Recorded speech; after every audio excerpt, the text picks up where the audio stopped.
Today, we are covering respiratory medications, a critical topic for the NCLEX. The exam will test your ability to distinguish between medications for acute attacks and those for long-term control. Let's consider a classic scenario.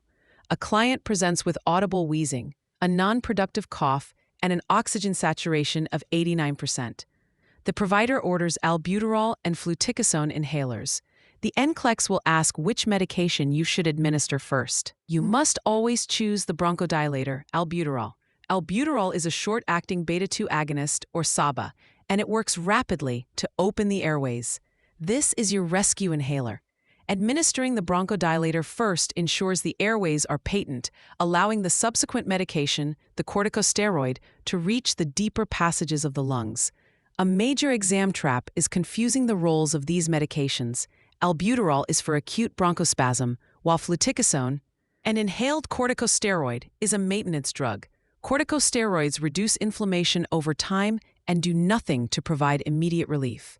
If a patient is in active distress, giving them only fluticasone is an incorrect and dangerous action.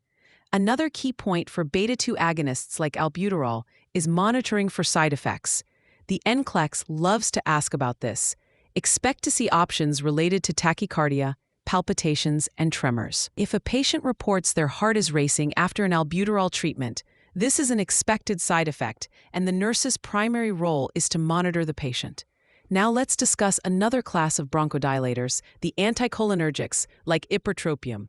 This is often used in combination with albuterol during severe exacerbations, particularly in patients with COPD.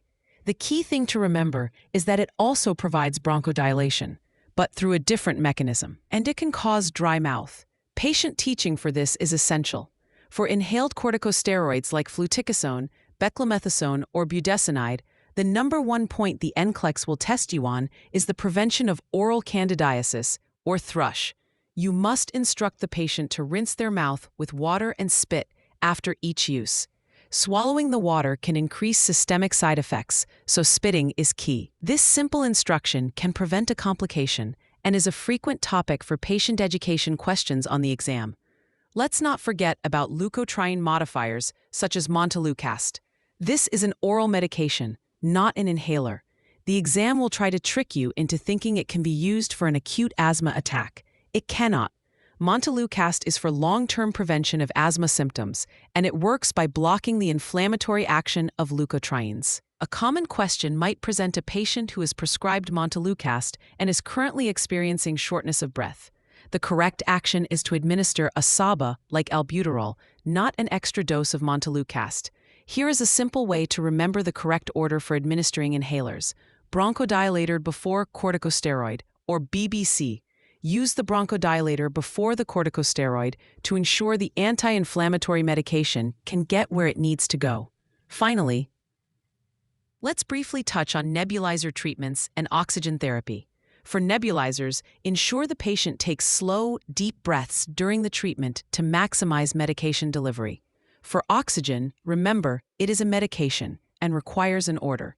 The NCLEX will test safety above all else. Ensure oxygen safety signs are in place, check flow rates, and use a humidification system for high-flow oxygen to prevent drying of the mucous membranes.